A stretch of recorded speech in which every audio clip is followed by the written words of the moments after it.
Just this one game that I'm really nostalgic for that I play every single year. That game is... Now, there's a reason for that, and it's because it's literally a top 3 game of all time. No competition. It's one of the only games that I could say is perfect, like through and through. And I remember the exact moment I got my hands on it. I had just gotten a Wii, and the only games that I actually had on the Wii was Wii Sports, Wii Resort, and Sonic Riders. All goated, by the way. But one morning, I found Super Mario Galaxy at a yard sale. A lady had it just sitting out on a folded table for like $2. And I begged my dad to get it for me because I didn't even know they made Mario games for the Wii. By the way, I was like 6 or 7 around this time. I was a very stupid kid, okay? I didn't know that. Long story short, my dad bought it. I got it home, and I popped that bitch right into my console. And what followed was nothing short of amazing. I remember the first time playing this game very vividly. Because when it first starts up, you're going through a bunch of like pictures and a bunch of words on the screen. And I remember thinking to myself that I really wanted to just skip it and start playing it because I thought reading was for school and school only. Not in my video games, bro. I just want to play the game. So the story never really mattered to me that much. It was all about the gameplay back then. But as soon as I got in, the first thing I was presented with was a beautiful scenic view of the Mushroom Kingdom, bro. The Star Festival. It was so beautiful.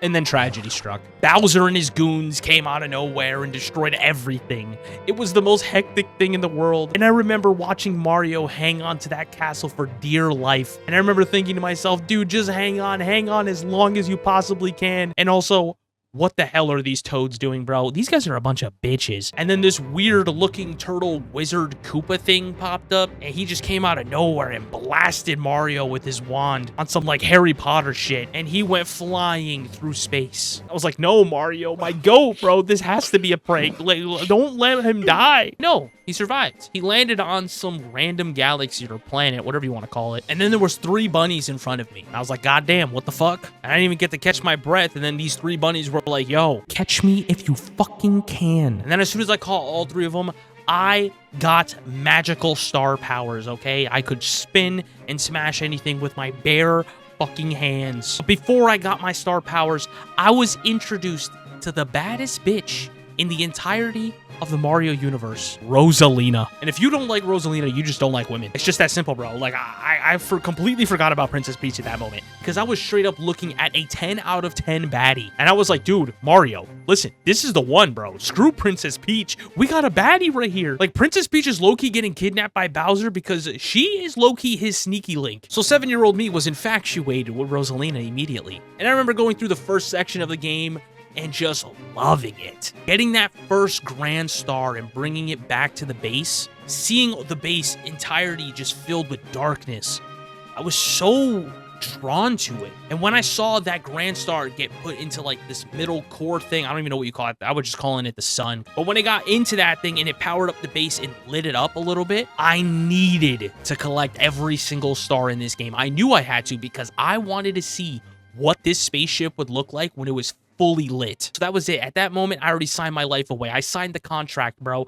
It was set in stone. I was going to light this ship up. And I was on a mission, bro. I was going to complete every single level. And I mean every single level. And speaking about the levels in this game, holy crap, are they unmatched. I think this is the best Mario game ever. Like, and I'll fight anybody on that. Because I could replay every single one of these levels and have fun every single time from start to finish. Except Snowcap Galaxy. But every other level, man, there was just something about it that drew me in. Something about Mario being in fucking space, seeing a black hole just menacingly just sitting dead center in some of these levels, waiting for you to get sucked in. It was a little scary at times, honestly. And some of my favorite levels, personally, were Honey Hive Galaxy, Sea Slide Galaxy, Gusty Garden Galaxy. But the best galaxy, in my humble opinion, bro, I don't care what anybody says, man, Ghostly Galaxy. And the reason why I love Ghostly Galaxy so much was because that's the galaxy where I was introduced to the main man, Luigi. I didn't even know Luigi was in the game at this point. Bro, and at that time, Luigi's Mansion was like the #1 game I had at the top of my list that I really wanted to play. And seeing a level in Super Mario Galaxy which kind of like mirrored the same vibe and it had Luigi there, dude, it was it's a masterclass. And I always love that level because there's something about going through the entirety of Super Mario Galaxy and collecting stars. Yeah, that's cool and whatnot. But seeing when you rescue Luigi and he just spins into frame like a G and poses up with you when you get the star, bro, there's nothing better than that. It was just something special. It just always was something special to me. And honestly, that's what makes this whole game feel the way it does. The atmosphere, the fact that Mario, someone so small and tiny, is going from galaxy to galaxy trying to save the woman he loves the most, even though she's low-key smashing Bowser. And you can see just how small he is because in the background of every single level,